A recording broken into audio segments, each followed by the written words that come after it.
Let's podcast alongside Joe Giglio. I'm Joe Ovies inside Eford Studios in downtown Raleigh. Thanks to Empire Properties. Thanks to Copiers Plus. Check them out online at copiers-plus.com. Print management, document management. Get everything you need to the cloud. Maybe you have an Excel spreadsheet that you want to share with the class later, like Giglio does. Copiers Plus can help you out with those types of things. Much like Dave Clawson is going to help Wake Forest go into the next era of Wake football.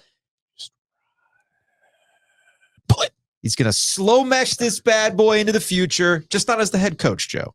I guess he slow meshed his decision to resign as Wake Forest football coach well into the portal opening up and everything else. I have a theory as to why this is happening, but here we are. Dave Clawson, the Bill Belichick effect. Here we are. Well, clearly Wake Forest only has one choice, and that is to go and hire Tom Coughlin, because there's only one man who can beat Bill Belichick. How is his phone not ringing off the hook from ACC territory? Has to be. Come on now. No, I just want to thank Dave Clawson, because we were about to seriously test a Giglio axiom. I mean, seriously. Which one? Shit, man, anybody can podcast on a Monday. Mm-hmm. On a Tuesday in December, when I'm already like, hey, man, we haven't had a fucking day off in 18 months. And we're about to take some time off. I'm like, what are we going to talk about? Like, you would have to hit every fucking, we've got a lot to get into button to make the fucking sausage work today, man. Because I can only send you so many Belichick clips. I can only make so many Belichick spreadsheets. I know. I mean, you think you can do this? Monday? Sure. Tuesdays? That's when you earn that beautiful YouTube money. That's where you get it. Not man. only that, talking about Wake Forest football. We're talking about them Deeks. Talking about my Deeks. Your Deeks, ladies and gentlemen. We had a guy in our YouTube comment section yesterday, and he cracked me up. And let me see if I can find this thing. It's from Ludacris 9494. Extra podcast because of UNC firing and hiring, but no extra podcast because Dave Clawson's resigning. And you call yourself a Wake Forest podcast? Now, look, I was caught off guard yesterday, but were we? Let's go back to July. Let's go to ACC kickoff in Charlotte, where we had our annual, hey, Dave, tell me how awesome your summer was following around. You love that question because he always does something amazing. Yeah. And you're like, oh, look at that. You got to go see Talking Heads, something like that, right? So Clawson sits down and you ask him a question about going 4-8 the previous year. And I think his exact words were, it was miserable.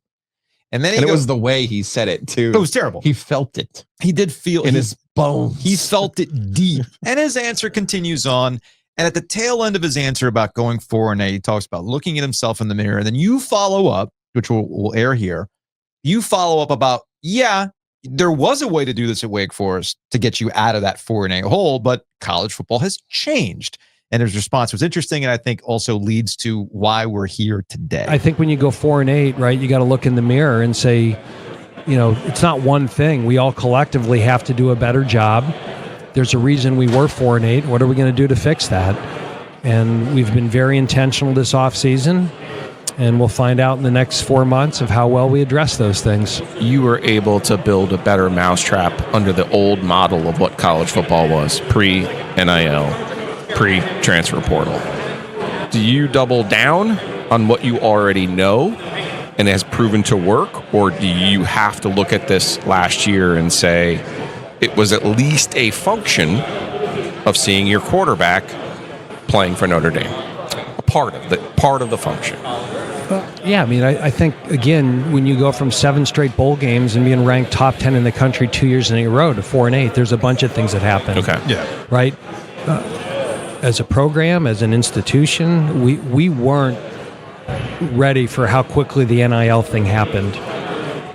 We got wiped out after the 22 season. Yeah. And we lost a lot of good players that should have been playing for Wake Forest last year. On top of that, I probably didn't do as good a job coaching. We turned the football over. We had penalties. We had discipline issues that have nothing to do with NIL. They have to do with coaching and discipline and things like that. Our offense, which had been so good for so long, suddenly became not very productive. And you put all those things together, and that's how you fall off from winning 11 games to 8 games to 4 games. And so I think it's got to be our mousetrap is our mousetrap. I don't think Wake Forest is ever going to be a place that has the largest collective that buys the most 5-star players. Yeah. So we're still going to be a developmental program, but we better have enough resources to keep our best players. And we're certainly working towards that and hopeful that that's what we'll be. And the fact that Devontae Gordon is here today, the fact that Donovan Green came back, the fact that we still have Jasheen Davis and Taylor Marin, all those type of players after 22. We didn't have any of those guys in 23. Yeah. And now going from 23 to 24, we now have 17 starters back. And when Wake Forest has been good, it's always been because we're old. And so now we're old again. And, so I expect us to be an improved football team. We'll find out how improved in the next 4 months. But I'm at this media day, quite honestly, a lot more hopeful and optimistic than I was a year ago. I was very, very concerned a year ago with everything that we lost. Narrator, it went the exact same. 4-8, a lot of close games that did not go their way. The opposite of Duke, who had a lot of close games go their way. But we also know that Duke and Wake Forest kind of trade paint and how they go about things. And there's probably something there, which we'll get into a little bit here in a second with Cam Lemons from 24/7. I will say this before we bring Cam on. You have heard me, or not heard me, you've watched me roll my eyes when a guy in college decides to just get out. Going all the way back to John Beilein. Yes. Leaving Michigan. When John Beilein left Michigan to go to Cleveland to basically do a favor for his boy, people turn this into, what does this mean for college basketball? College basketball, move on. College football will move on. College football will survive. It's fine. But for the first time in the history of these types of stories, I'm actually going to say this. That's not good for college football.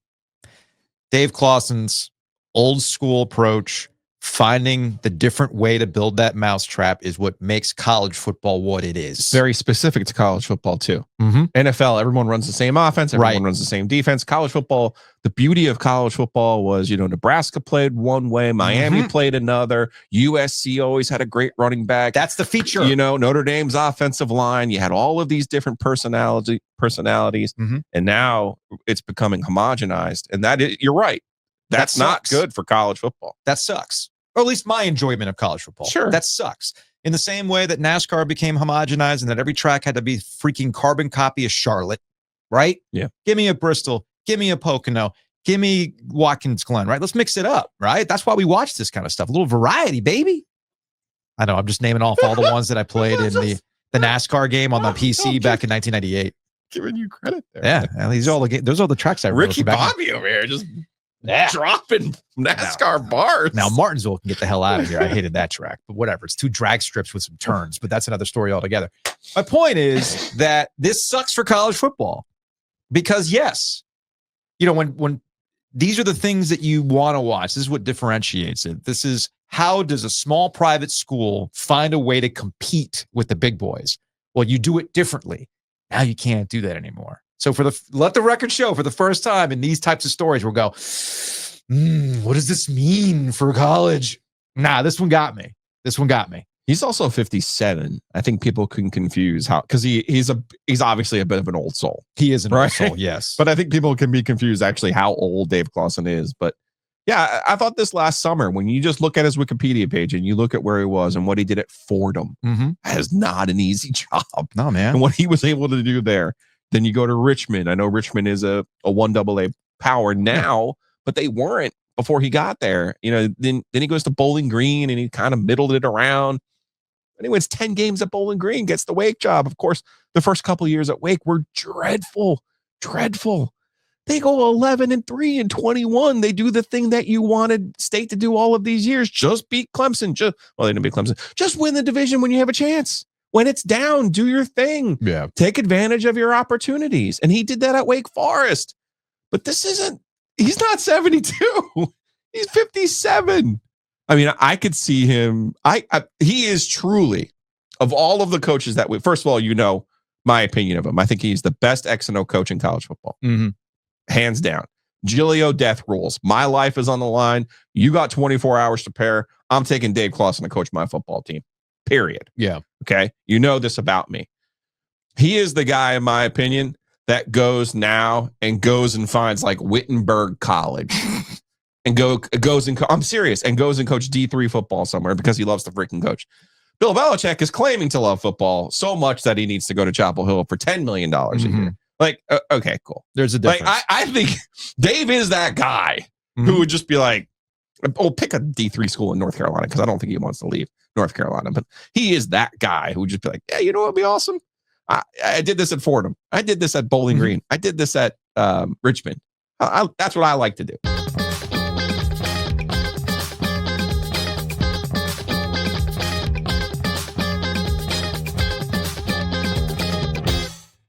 Joining us on the Heister Automotive Group hotline from 24/7 Sports Deacons Digest, he is Cam Lemons. He is in the Shaw Center live.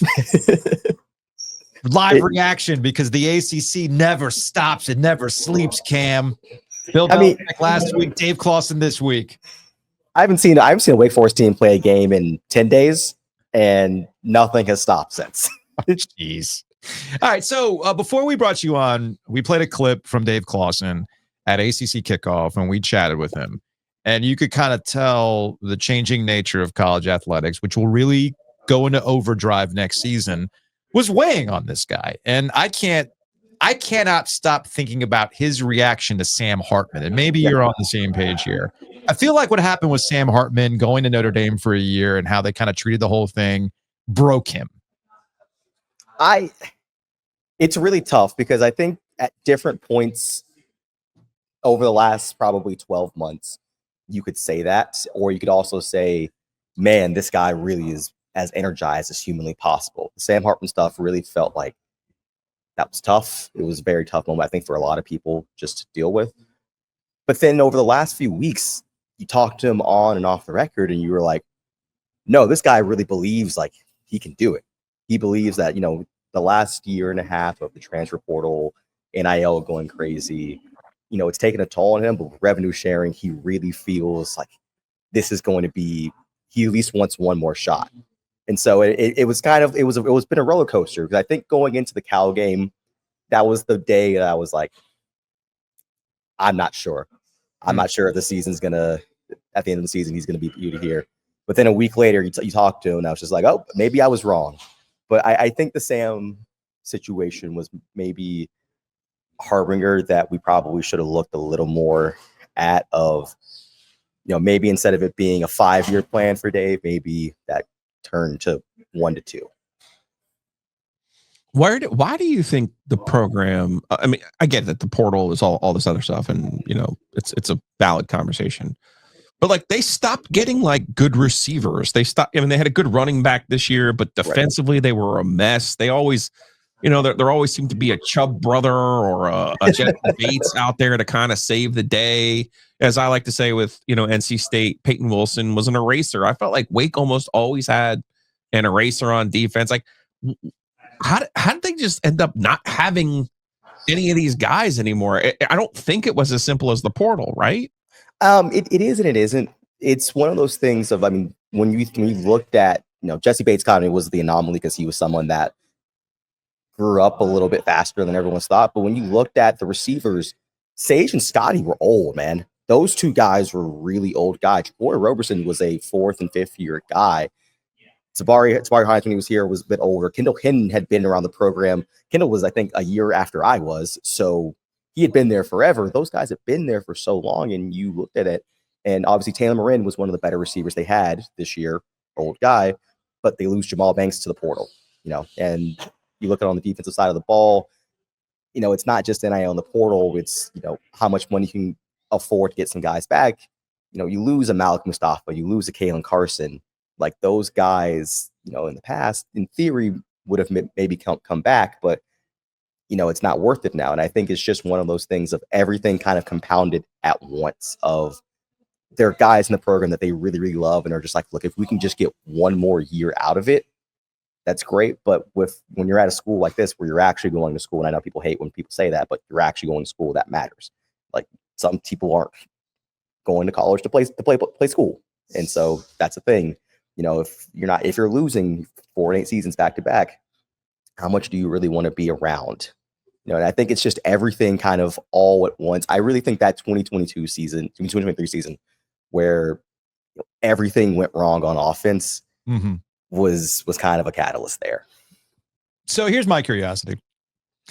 Wake Forest has a life cycle to this, right? Jim Grobe built it up a particular way, redshirted everybody, get older, cash it in, and then it started to drop off, and then it was time for Jim to move on to something else. Dave Clawson kind of in the same boat. Older team. That was the feature, not the bug. It was able to work under the old model. Ran hot, had their moments, and then now you've seen this decline as college football's changed a little bit. I feel like with where things are headed, Wake can't do that model again. No. Or am I looking at it wrong in that there's a way to do it where you finally get older because the way Wake Forest is constructed, and it's just now time for a new voice. So like, all this is a long-winded way of saying, where the hell does Wake Forest go next? If this were 2020 or 2019, I could kind of tell you where it goes next. Right. Now with everything changing, where does it go next? I think there's a bit of a middle ground here. I think everyone likes to look at in Indiana or even down the road at Duke and say, you can come out the gate, you can win 9, 10, 11 games, and, you can turn around in one swoop. Some of it is a little bit fluky when you try to do that. But I also do think that this isn't a time where you can say, look, you can afford 4 to 5 years of just like, look, let's build it up for 3-4 years, that 50-year groove. I think there's a sweet spot, and I think that may involve a sitting head coach, because I think this is something where I don't know if you should go out and get an old guy that's only going to be here for a couple of years. That's not a shot at UNC or anything, but I don't think that this is a place where that needs to happen. I think you want to go young, because I think you want someone to say, hey, I need to embrace what the new college football is. And I think Dave was starting to do that, but I think you need someone that's going to say, hey, look, we're going to take this by the horns. You have X amount of $1 million come in from revenue sharing. I want to prove myself at the stage. And the thing is, Dave's still going to be around the program. There's still a lot of experienced guys here. I'm sitting here walking down and seeing a bunch of ex-head coaches that are on the staff. I think there's a way to have a middle ground of saying, I can be young, but I don't have to exactly use training wheels right now. Any chance Jim Caldwell comes back? Since we're recycling old coaches? I mean, I like not having a headache. I don't know if you, but I don't know if a retread would be the idea. I think from both the selling standpoint, I don't love needing to win the press conference, but I think from a selling standpoint and from just, hey, look, you need to keep this roster together, because that's one of the big things that I think is happening. It's December 17th. The portal's open for another 30 days for these guys. I don't know if a retread is the best way to say, if you're a Damon Claiborne, if you're a Deuce Alexander, if you're a Devon Patterson, to keep those guys energized enough to avoid going to an Oregon or to a UVA or to anywhere else. I think you need some sort of energy to say, hey, look, I know this guy just stepped down, but here's the energy we're bringing in, and we're going to invest and believe in you. Is there a fear there that this is going to turn Wake into the old Wake? I think for the people that are scarred, it is. Yeah. I think that's pretty fair. Of what happens if Wake makes just this really, really safe hire? I don't think the hire will be internal, but I think what if Wake makes this really, really safe hire that's just like, look, with status quo, maybe we shift everything over back to basketball where the ACC quote unquote should be.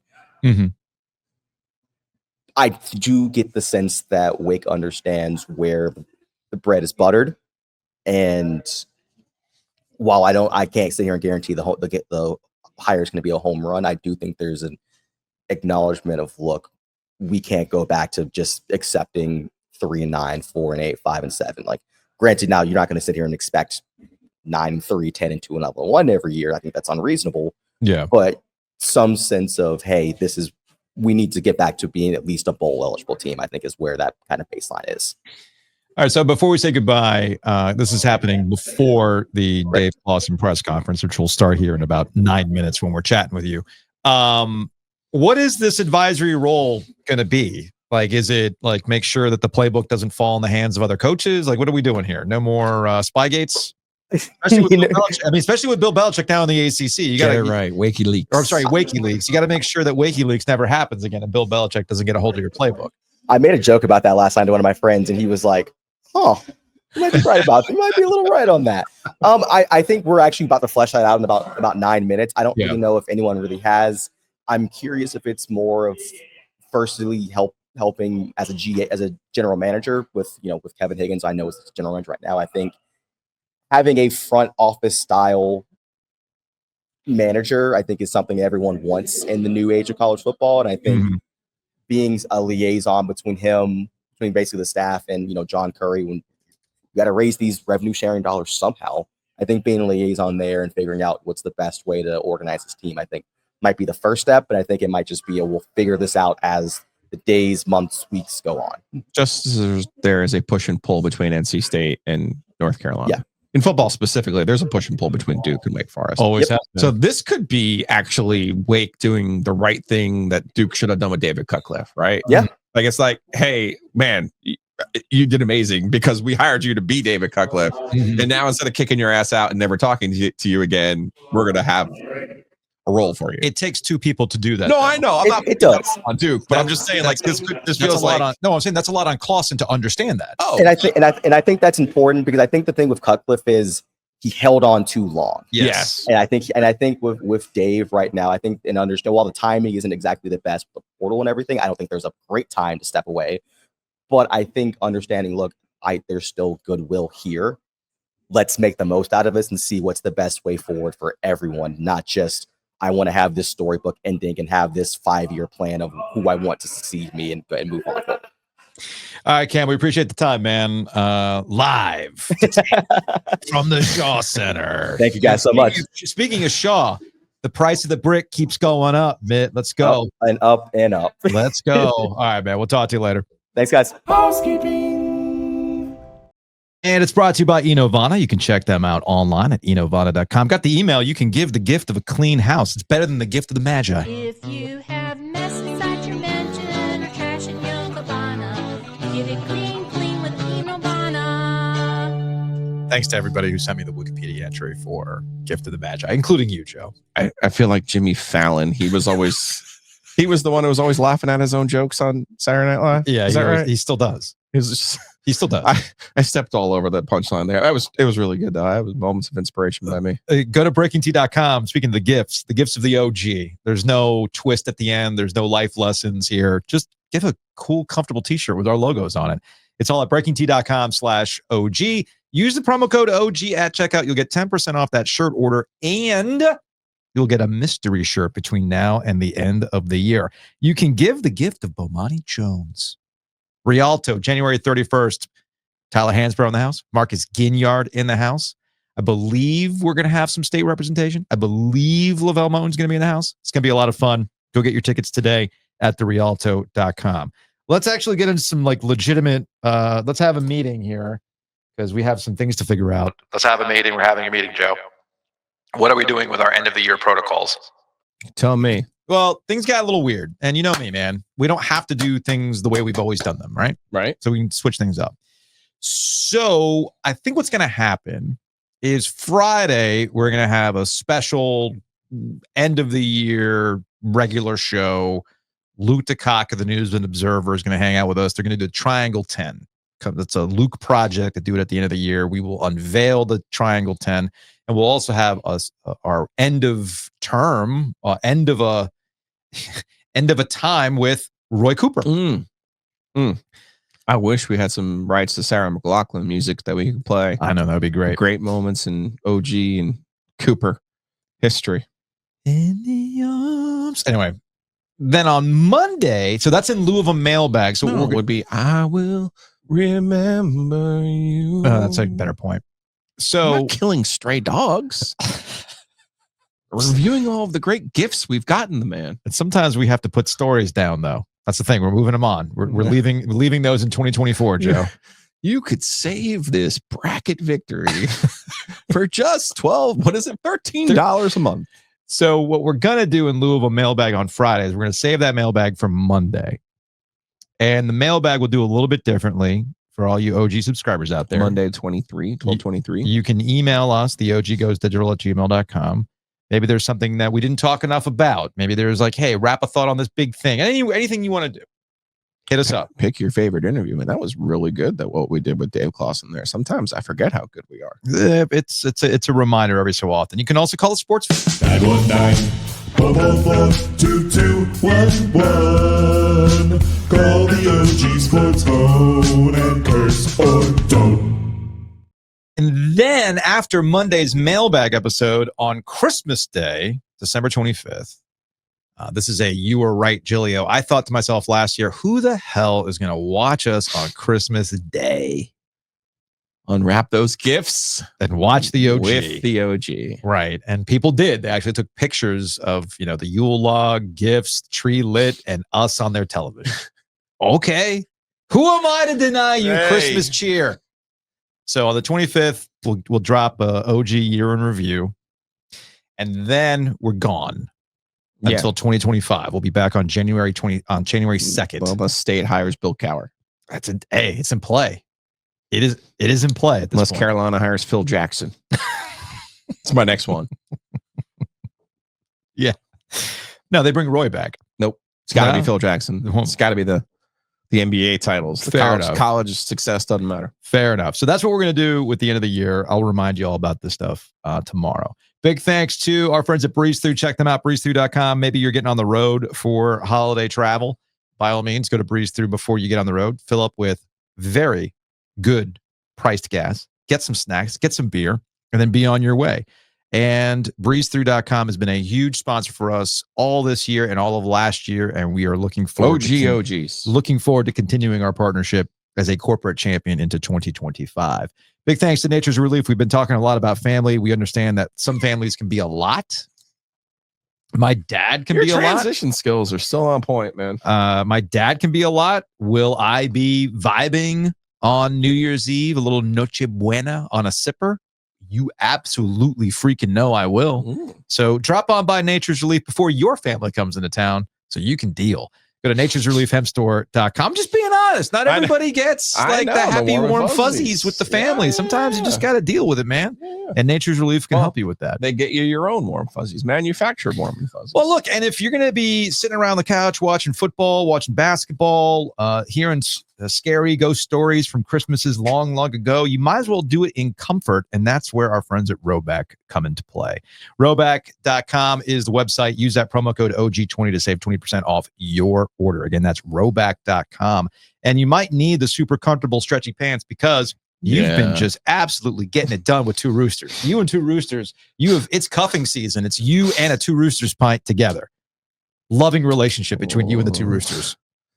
It's not my fault, man. Like, they can't keep coming up with hits like every single day. I mean, what are you going to do? So go to tworoosters.com. Did I just quote Puffy? Or? You did. Oh, no. You are canceled, sir. Sorry. So by all means, go to tworoosters.com. And if you're going to the game tonight, I got little Canes Islanders tonight. Get the Slavin Sunday. Yeah. Power through, crew. Assemble. Get that Slavin Sunday. It is absolutely worth the price of admission, man. I suggest you share it. So, but it's on worth the our price list of admission. ideas, we need a Power Through Crew shirt to go with the mousetrap is the mousetrap.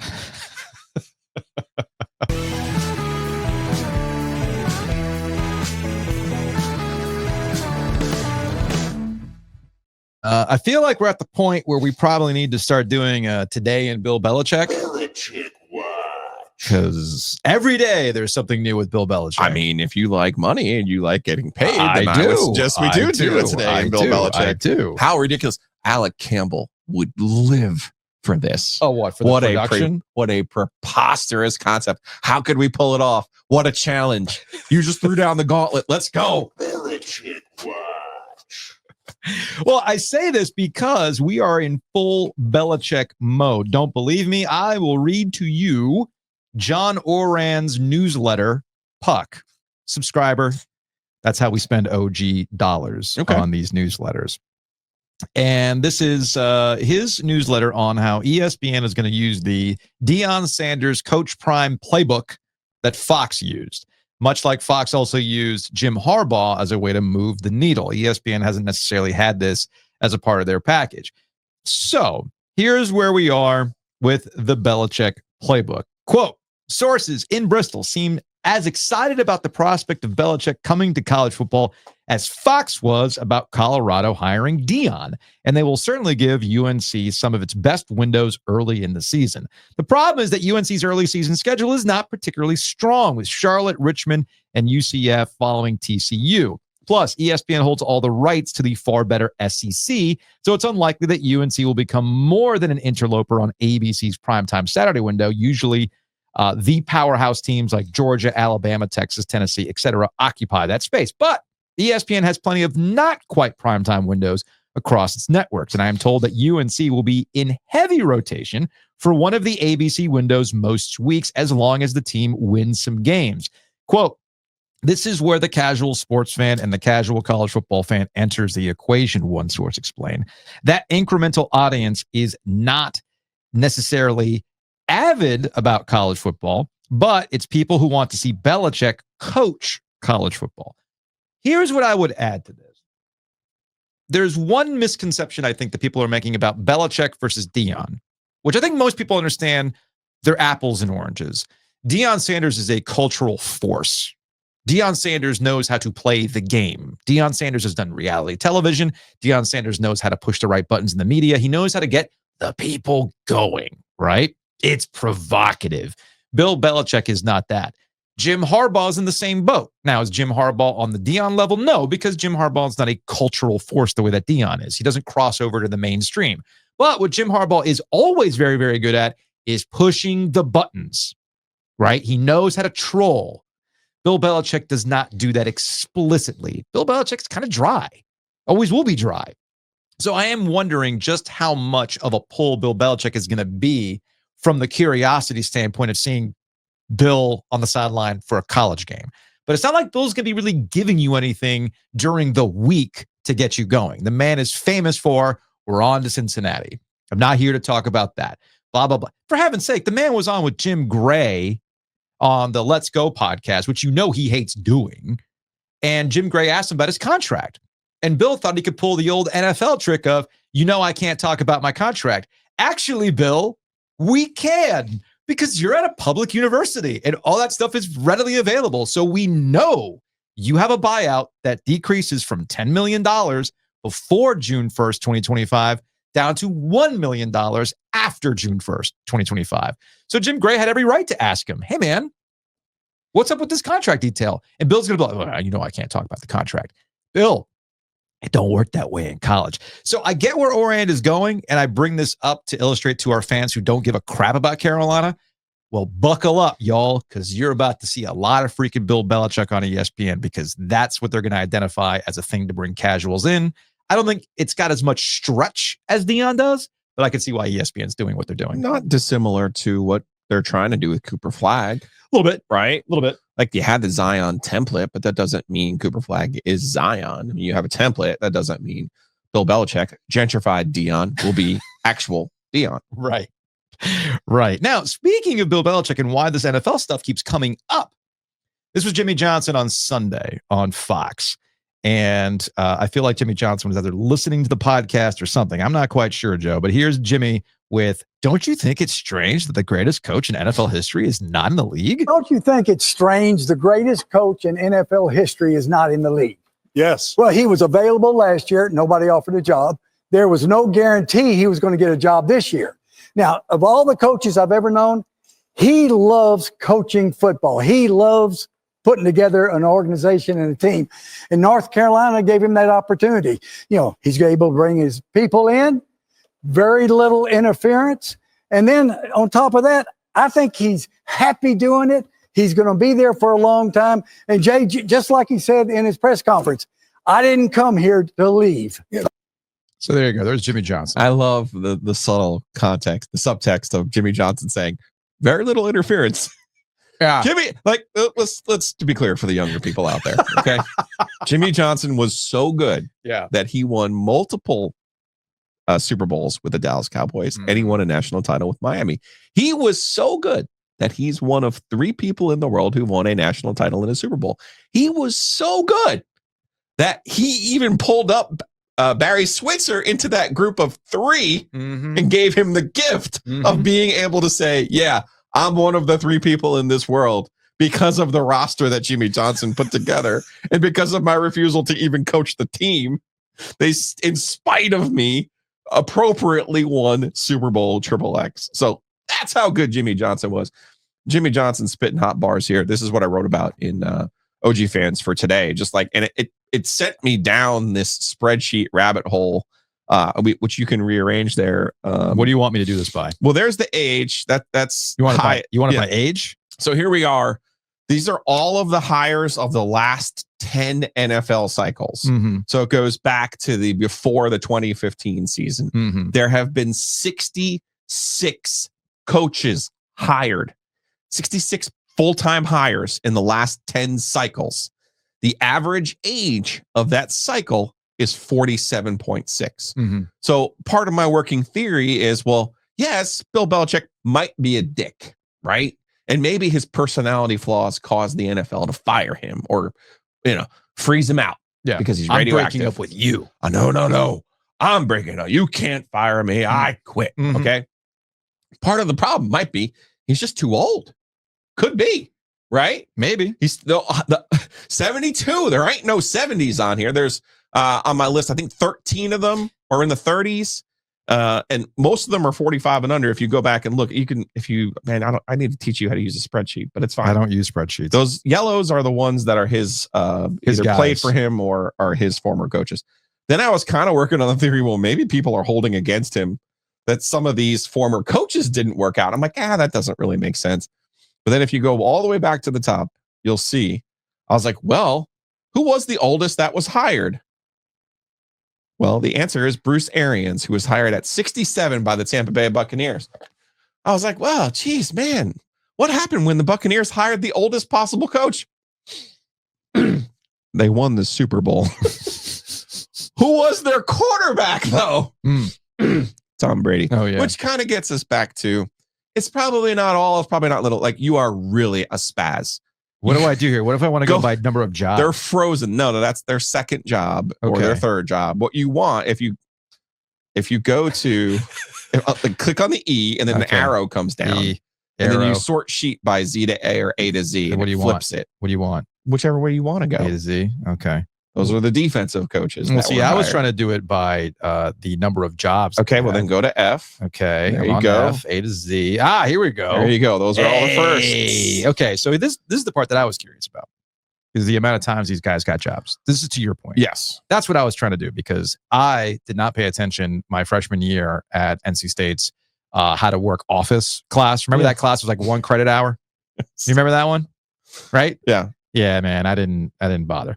Anyway. These rehires are fascinating. I am looking at guys who got a second. Now, this would be Bill Belichick's third job. In fairness, to people who say Cleveland. This would be his third job. All right.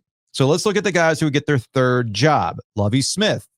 Okay. 1 Super Bowl to his credit. John Fox. 2 Super Bowls at 2 different stops, but no wins. John Gruden, of course. 1 Super Bowl, 1 win. I'm sorry, Mike freaking Malarkey? That's the one that I'm like, wait a minute. Mike Malarkey's had 3 tries at this? I mean, how about even Josh McDaniels knockoff Bill Belichick? Adam freaking Gase has had 2 jobs. All right? But that's whatever, because guys get second jobs all the time. It was the third that I was the most curious about.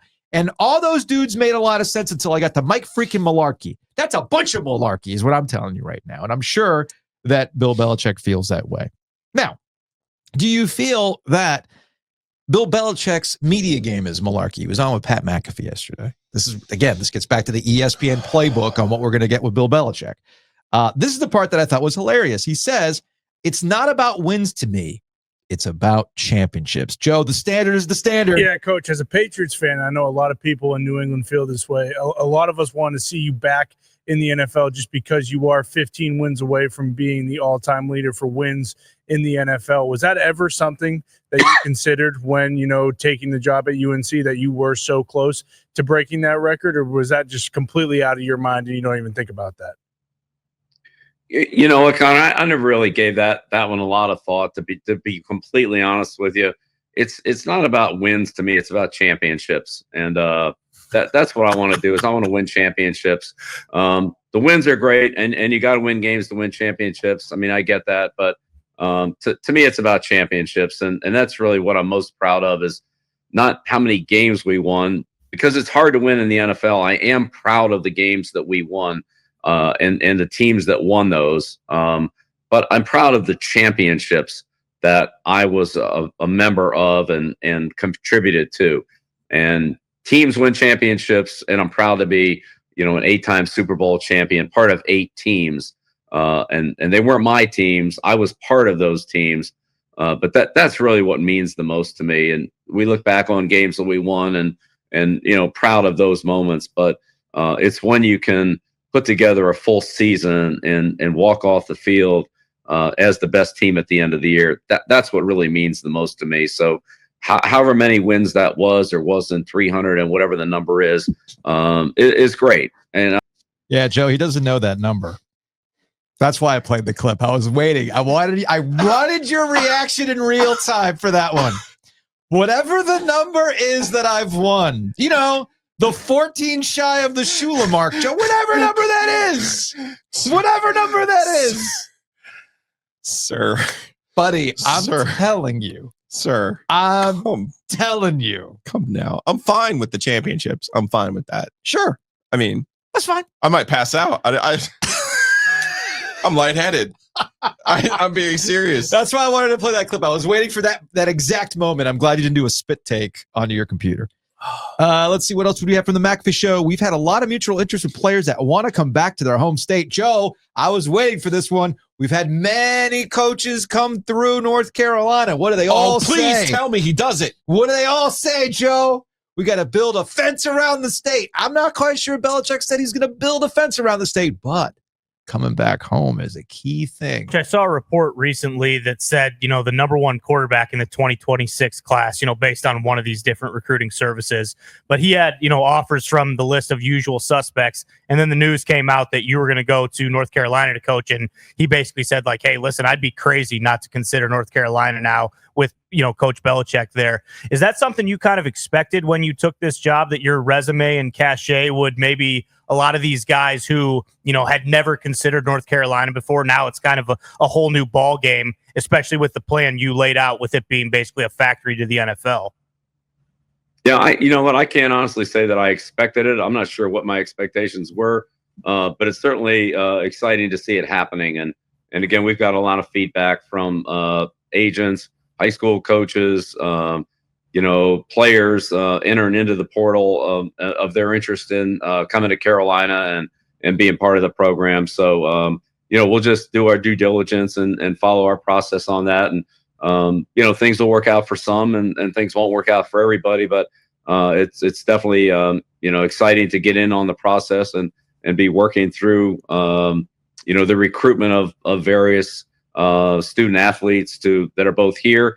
Some kids that didn't come to Carolina, either they weren't recruited or for whatever reason they went to another school 2-3 years ago, that now have an opportunity to come back home and return to their home state and play in front of their friends and family. And so we've had a lot of mutual interest with players like that to try to to bring them back to their home state. So the whole process has really been look. I've learned a lot, but you kind of jump in the pool here and start swimming. And I feel like with Mike's guidance and a couple other people that are here working with us through this process, that we're making progress. We're getting closer to shore. Still struck by what a poor speaker he is. That's how he always is in these settings. You know this. I really didn't. You didn't know that for real? No. In these settings, and maybe it's because of my radio days and scrubbing through audio or hearing variety of Bill Belichick clips, that's pretty much on par for a Bill Belichick clip. But I had 2 thoughts in watching these clips. One of them is we need an AJ Hawk for the show. The Ed McMahon. We just need a dude. The body man. I just need, maybe that's where we can utilize AI. We just have like an AI bot that just sits there and doesn't say anything and just nods every so often. I mean, look, man, I'm just trying to copy the McAfee playbook. I'm not knocking it. The guy's making millions of dollars. And if I need a freaking McAfee, I need an AJ Hawk. If we need a guy with a mullet to ask questions for me, man, let's do it. Okay. So that was my first thought. Secondly, Mac Brown has to be seething hearing that clip. Livid. Missing on recruits, bringing guys back home where they might have missed. Mac Brown has to be, fuck you, Bill. He has to be thinking that. I don't even imagine Mac Brown's ever said fuck in his life. But he's got to be watching that clip. I need Aaron Beard to give me just a freaking clip of him going, I don't know, Bill, fuck you, Bill. That's what I need. Because he has to hear that clip and go, what in the entire fuck are you talking about? Missing recruits. Bring it. What? I mean, Caleb Downs did go to Ohio State. Come on, man. Put some respect on Mac Brown's name. Oh, no. They're not going to bring the wolf blood home, are they? No, they might, actually. They might. Oh, no. They might. Now, that would be the one person he would spend money on. Bill loves a safety. It's the last thing he knows how to do. Identify a defensive back. Well, before we close. That's going to break my heart if he brings the wolf blood home. Before we close this segment on Belichick. Tell me something good. Wrong one. I hit the wrong one. Let me hit this one. 919-444-2211. Call the OG Sports phone and curse or don't. Paul called in. Hey guys, it's Paul. Oh boy, Bill Belichick's first transfer portal acquisition is a center from Holy Cross. Oh boy, we are in for a true Bill Belichick experience. And hot take, this is my prediction. Carolina has a kicker who is also a lacrosse player. He will be lining up in the slot at some point this season for Carolina. Book it. You ready? I definitely need to create a Bill Belichick bingo card. We can do that for one of the days of Belichick this year. Yeah. Where not only do we get a lacrosse player, another sport player, there has to be a two-way player. The Troy Brown. There has to be a two-way player. Mm-hmm. We're going to get a two-way player. We're going to get a scat back. We're going to get a white slot receiver. Oh, yeah. We're definitely going to get the son of some NFL player. Of course. I think Zeke Moat's kid's out there somewhere running around. Oh, yeah. You know? Like, we're going to get a couple of those. I can't wait. But if he brings the wolf blood home, he better not put that on the bingo card. I'm getting mad about that right now. Look, all I know is that access to Bill Belichick this upcoming season is going to be at a premium. All right, because that's just how Bill works. Sure. Not unlike Mike Krzyzewski, and it's a position that he's earned. So I think I am going to adopt the title of Chief Bill Belichick Sound Aggregator. Like, everybody's got to be a lot of work. Easy, man. Yeah. And once I get into the routine, just get a lot of clips of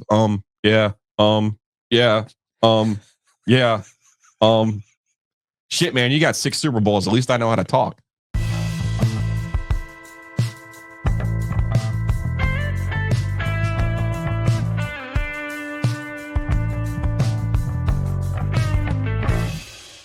I see that Bill Belichick is going into very, very comfortable crew neck mode now that he's at UNC.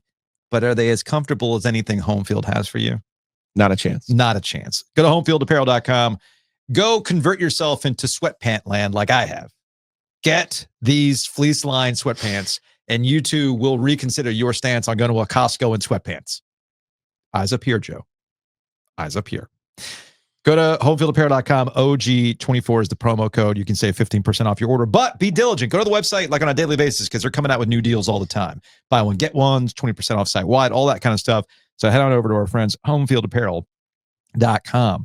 You might be the type that likes to work out in sweatpants. I am not one of those people because I sweat a lot. So I wear shorts. It is what it is. So we go to o2fitnessclubs.com where it doesn't really matter how you go to work out, go comfortable, go in the super tech pants that you just bought. You can show up in the ratty red gym shorts that you've had from NC State since 1996. Just don't go Biff Poggi. Don't do that. Don't do that. O2 Fitness, so much more than a gym. The bottom line with O2 Fitness Clubs is great environment, great equipment, great staff, and more importantly, great locations, Joe. Convenient. Gyms better be convenient. That's what it's all about. Big thanks to our friends at Happy and Hale. I will be taking a hockey break tonight. Joe, are you taking a hockey break tonight? Let's take a break. Let's take a break. Let's take a hockey break. Brought to you by Happy and Hale. Download the app today to make it super easy for you to get in and out. Order your food, have the pickup time, grab it, go. That's the convenience of Happy and Hale. Because here's the thing. Everybody's running around. You're getting that last minute shopping done, but you also don't want to eat something beige, right? Beige food will get you every single time. Don't go beige. Go for the green. Go for Happy and Hale. Also, big thanks to our friends It's not at... a bad slogan. Yeah, I might have stumbled into something there. You know, things I noticed listening to the radio. Mm-hmm. Jingles are amazing. They are. But there's nothing worse than a bad jingle, man. Well, we have nothing but the best jingles. I understand that. But I'm saying, like, I heard one on the radio the other day. I'm like, ugh, sir. They don't got our crew. They don't got our crew. Speaking of crews, you want the Bugs Bite crew to come out to your place and take care of the outside of your house and the inside of your house. Mosquito Authority and Pest Authority, you can bundle and save right now by visiting bugsbite.com.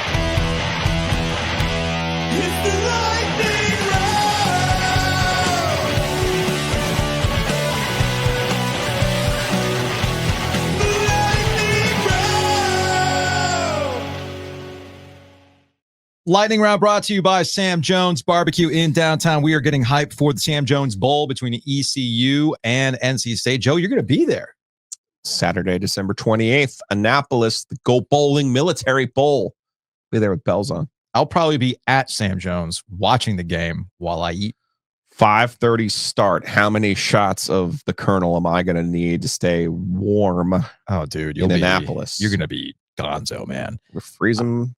But if you're like Body Giglio parts and you off. did way too much Colonel and you need something to sop it all up, may I suggest Sam Jones? Also, you got the family in town? Take them downtown, do the art walk, all that kind of fun stuff. Do the OG cornbread too. I know some people are like, I like it sweet. Nah, man, get the one that they serve. All right, in the lightning round, let's start with the Carolina Panthers. Come to find out that Xavier Legette has a groin issue, and it's very likely, according to the Charlotte Observer, that he will not be available for the Carolina Panthers home finale against the Arizona Cardinals.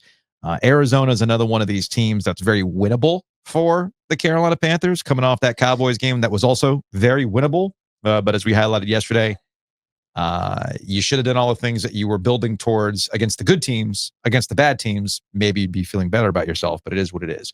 Dave Canales, when he was asked about this on his weekly Monday availability, said Legette was week to week and should be out against the Cardinals, though there are necessary tests and checkpoints the receiver will go through this week, according to Alex Zietlow at the Charlotte Observer. Speaking of Alex Zietlow, because we've talked about this season with the Carolina Panthers, and as much as you could talk about Bryce Young, his pros and his cons, his progress and his regression that we saw this past week against the Dallas Cowboys, he also needs a lot of help. Doesn't help that we are dealing with running back injuries. Xavier Legette's had some drops. Adam Thielen's probably his most reliable receiver, but that doesn't really tell you much. He's been hurt most of the year, too. Jonathan Mingo was supposed to be a guy. He wasn't. They traded him to Dallas Cowboys. There was a homecoming. And Zietlow decided to do my favorite sports writing genre. Let's remember some dudes. And Zietlow went down the list of best of the bunch and then categorize them the rest of the way. So best of the bunch, Curtis Samuel, second round, 2017. I remember Curtis Samuel. These are Panther draft picks at the receiver position? Panther draft picks at the receiver position. Or recent ones. Receiving help? Yeah, I'm like, you know what? Curtis Samuel, decent guy. DJ Moore was supposed to be something. He was. And then they traded him to Chicago. Gave him away for no reason. Exactly. First round, 2018. Then we've got the what if Panther wide receivers. He classifies them as Brandon LaFell. Third round, 2010. Like Alex, but you can't put DJ Moore and Samuel in the same group. Well, he's in the group in the best of the bunch. No. You can't. Right. But like, they're not the same. Moore is way better than Curtis Samuel. But remember that, Alex because I'll get to that in a young. second. Yes. I'll get to that in a second. I'll send him a note. The Panthers what ifs. You got Brandon LaFell, third round, 2010. Armonte Edwards. Stop. Third round, 2010. No, that wasn't a what if. Stop. Calvin Benjamin. Yeah, I mean, if he kept himself healthy, that'd be great. First round, 2014. He was supposed to be the X factor. Terrace Marshall Jr., your guy, second round, 2021. Didn't necessarily work out. Not enough time in Carolina. David Geddes, 6th round. Completely forgot about him. What ifs are complete and total fucking mistakes. That's not a what if. Yeah. Jonathan Mingo, 2nd round. That was a mistake. Xavier Leggett. Well, we don't know yet. And then here's where we get into the key peak. Remember some dudes. The forgotten few. Do you remember a Kealoha Polaris? Is that a car? No. A Kyocera? That's not a Kyocera. 5th round, 2011. I'm like, oh, yeah, I remember that guy. Joe Adams. I do not remember Joe Adams. You could tell me that's a NCAA made-up recruiting. name. Yeah. Right. That's a guy that I made up in NCAA 25. Yeah, you wouldn't believe that because it's too plain. Terry Godwin. No, I don't remember that guy. 7th round, 2019. You mean Chris? No. No, Terry. Oh, okay. Shy Smith. I remember that guy. Yeah, I did. It was USC. So this got me curious. I went to sportsreference.com. I'm like, you know what? Let's go into all-time. Who's Kyocera Polaris? I remember talking Polaris. I know that was a George Clooney movie. It was a remake of an art film there. He was in a space station. He started seeing things. It's a GPS Polaris. system. Kyocera Polaris. So I started going through. Let me go to Football Reference and see some things here. Kyocera Polaris is what you sold. So in order to get the gift, right? All right, your one guess as to who the all-time in receiving yards for the Carolina Panthers. One guess. Yeah, Steve Smith. Steve Smith. Over 12,000 yards receiving for the Carolina Panthers between 2001 and 2013. Musa Muhammad is number 2. Greg Olson's number 3. That all makes a lot of sense. Mm-hmm. Then all of a sudden we start getting into the, Carolina Panthers wide receiver history is not great. DJ Moore is already at number 4. Mm-hmm. And he was barely here. Wesley Walls, Christian McCaffrey, your all-purpose back, is number 6. Mark Carrier. Not the guy who plays for the Canes right now. No, that's William Carrier. Okay. Now I'm talking Spelled the Mark same. Carrier. Spelled the same. An OG from 1995. He's number 7. Okay, with 2,500 receiving yards. Kelvin Benjamin, again, a guy you wouldn't classify as one of the all-timers, number 8. Who was the knockoff Kelvin Benjamin? Brandon LaFell, Devin Funches. Funches was the knockoff. I like Benjamin. Devin Funches. Devin Funches closes things out at number 10. Then we start getting into the, Ted Ginn Jr., who, every third ball he'd catch. Yeah. Cam Newton had to drag his ass to a Super Bowl. Just catch the damn ball, man. All I hear you saying is you're making the case for Cam Newton to be a first ballot Hall of Famer. That's all I'm hearing you say. Yes, you're absolutely right. I mean, Adam Thielen's already in the top 20 of all time Panther wide receivers. Think about that. 2 years. Think about that. Not even. So that is the overall issue here. Dante Rosario, I forgot about that guy. Deshaun Foster, Drew Carter, Brad Hoover, Ian Thomas, Jericho Cotchery. This Ricky Prohl. This is not exactly a robust field when it comes to the Carolina Panthers. So if you want to know why they find themselves in these positions, it could be that they've missed a lot as it relates to the wide receiver position. But there's always another draft to make that thing work for you. To get to lightning round, a lot to get to lightning round. Brian worked out with quickness. With a quickness. I just want to scream. Hello? Speaking of the Panthers and DJ Moore, Caleb Williams once again showing you that this was a bad Monday Night Football last night. Caleb Williams, once I started watching Skeleton Crew on Disney Plus. Caleb Williams telling you once again that you can be a top-rated prospect in the draft, but if your organization that you're going to sucks, well, there's really not much you can do about an organization that has sucked for a very long time and can't get their act together. And Caleb Williams is just the latest example of that. Same thing goes with the Atlanta Falcons last night, where you have to ask the question, is Kirk Cousins cooked? Yeah, He's certainly more cooked than his steaks. I know that. He stinks. God, he stinks. You use the top 10 pick on a quarterback. I get not using them from the jump. I get whatever you're doing. Your only chance of going anywhere this year is to put Penix in the lineup. Big Penix energy. Well, it does go back to everybody wondering, like, you just spent this money on Kirk Cousins and then you drafted Penix. What are you doing here? Well, I think it goes back to the simple fact that don't get so caught up in what Kirk's money is, because that's the going rate for a quarterback of that level. People get all weirded out about the quarterback money. No, Kirk Cousins, that's just what he gets. That is what you get for that tier of quarterback right now. The price of poker. It is. It didn't necessarily mean he was this truth of a quarterback. Just it is what it is. And I think now as the season has progressed, we can see why they drafted where they drafted with Penix, and we'll see how that goes going forward. But yeah, man, he is absolutely cooked this season.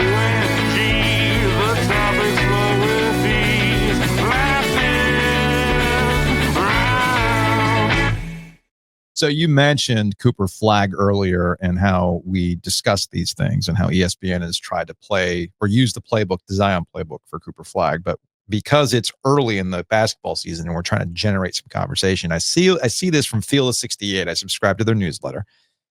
And it's a Jeff Goodman piece. And the subject line is Flagg still the number one for NBA teams? Excuse me? Yeah. Why would he not be? The Rutgers guys, I mean, they're more athletic, obviously. We understand that what's happening in college basketball doesn't necessarily mean anything for NBA scouts. They're watching a different game. Well, we also have the data from the U.S., Olympic trials. This is true too. So that's obviously in his favor. So Goodman said he pulled 15 high-level NBA executives, and all 15 said they would take Flagg with the first overall pick, but there are some who said they aren't 100% in just yet. Okay, well, we'll see what happens between now and when it's time to actually draft somebody. Let's see. Flagg isn't this is from Goodman. Flagg isn't necessarily considered a franchise changer in the sense that you can build an NBA franchise around him. He's a do-it-all type of player, but can't consistently take over a game, especially with his scoring. And that's where they're looking at some other players who might actually be able to do that. I thought that was interesting, but also one of these things we kind of expected, right?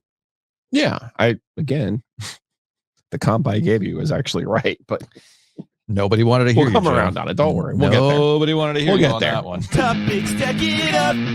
Giglio's roll back it up. Well, I know what we'll do. A lightning round. Carolina Hurricanes in action tonight. It is 10:48 as of this recording. Who are they starting in net, Joe? It's got to be the Coochie Man, no? I don't know. Are they trying to send a message to the Coochie Man? I mean, because the last thing we saw, they won a game with the journeyman goalie who hasn't done anything in the last 3 years. So clearly he's ready for a heater. The feel-good story of the year. Okay. Yeah. This is one of those things where I want sometimes to tell people, chill out. Chill out. What I saw on Sunday, I'm not saying Tokarski didn't do a good job. He made some decent saves. He was fine. It's kind of like, again, I say this all the time, and I'm going to repeat myself. How we talk about goalies in the NHL is how we talk about quarterbacks in the NFL. We completely just forget about anything else that's happening on the ice, and then we just like, well, it's clearly this. Yeah. No, not necessarily. Also, how does the team play in front of them? Now, we can get into the conversation of who does the team in front of the goalie trust more. Okay, that's a separate conversation. But sometimes I feel like, yeah, man, when they knew the journeyman goalie was going to be in net, well, you call that the E-bug protocols, right? You're going to score more than the other team, so you don't have to necessarily put it on top of the goalie. Yes. Now, if he starts again tonight, I'm not saying he's going to turn into a pumpkin.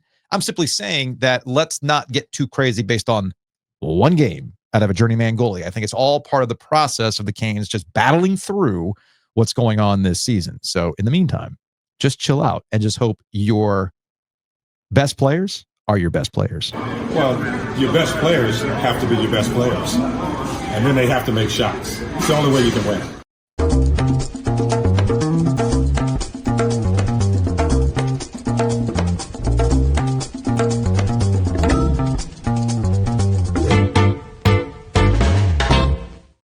Big thanks to DraftKings. Check them out. Download the DraftKings Sportsbook app today. Use that promo code OG24 as a new customer.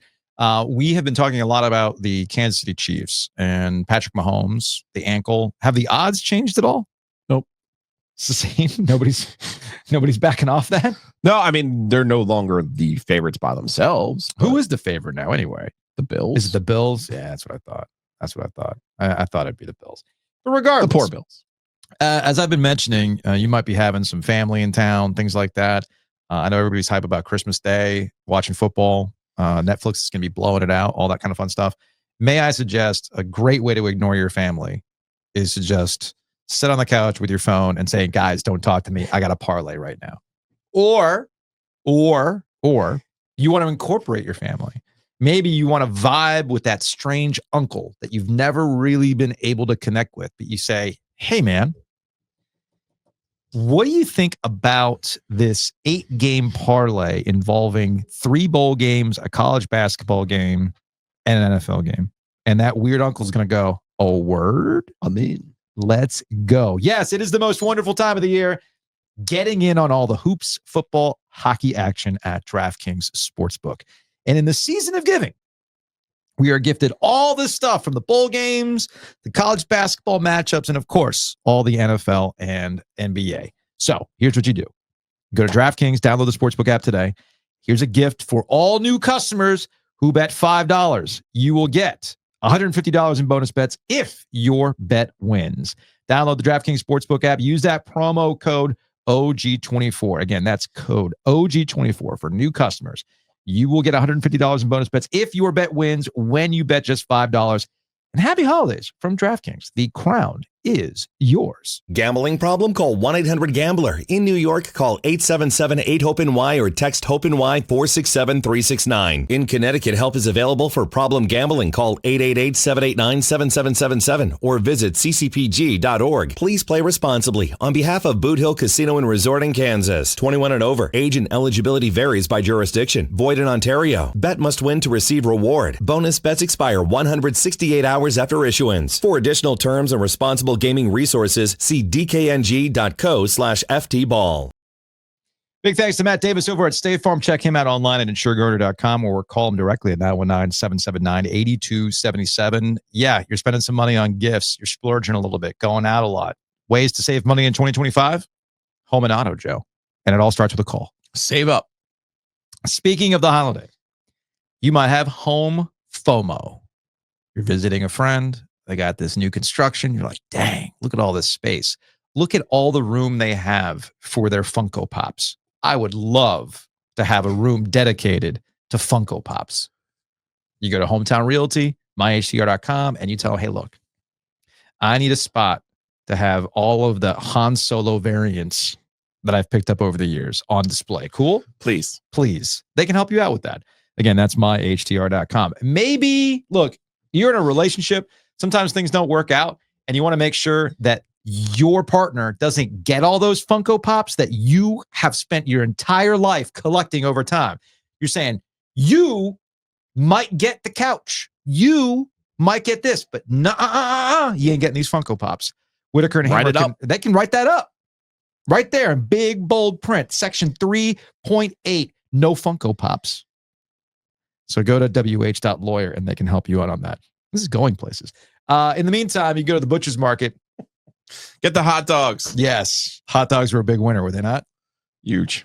So go to the butcher's markets. Maybe you change it up this holiday. Who needs a big ham?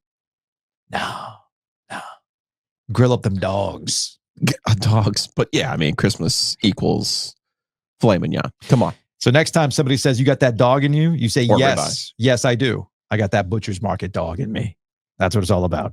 So go to thebutchersmarkets.com.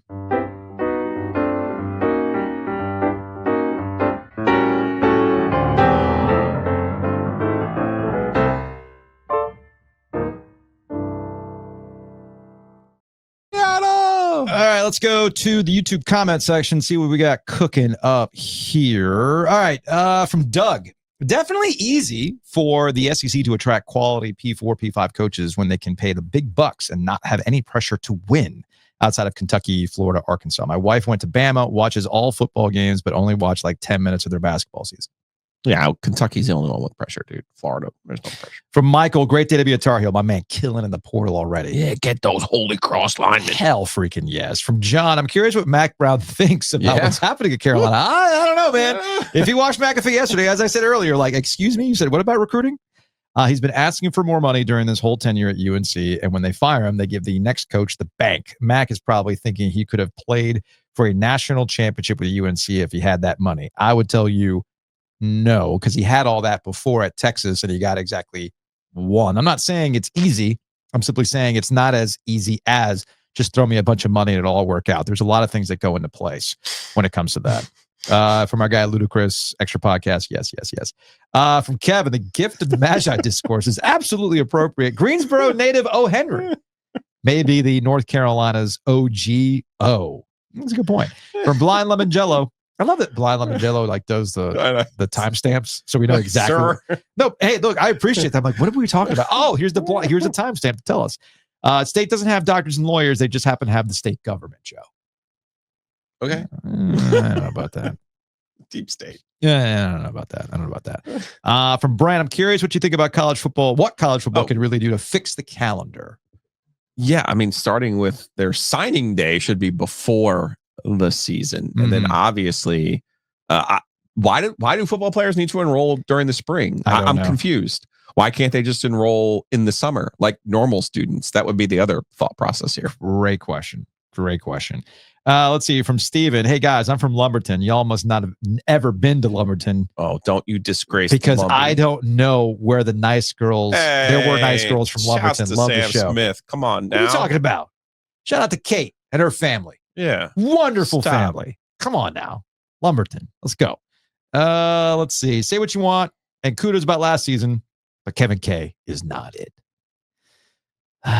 From Connor, Statesman's basketball has gotten off to a much more competitive start than last year, playing up to the tough opponents pretty consistently, hoping they can carry that through and earn a real spot in March instead of bulldozing their way in at the last Who second. was the one saying, plan our way to Tuesday? Got him right where we want him. That was, yeah, I forgot where. I think that was in a, that was an Instagram comment.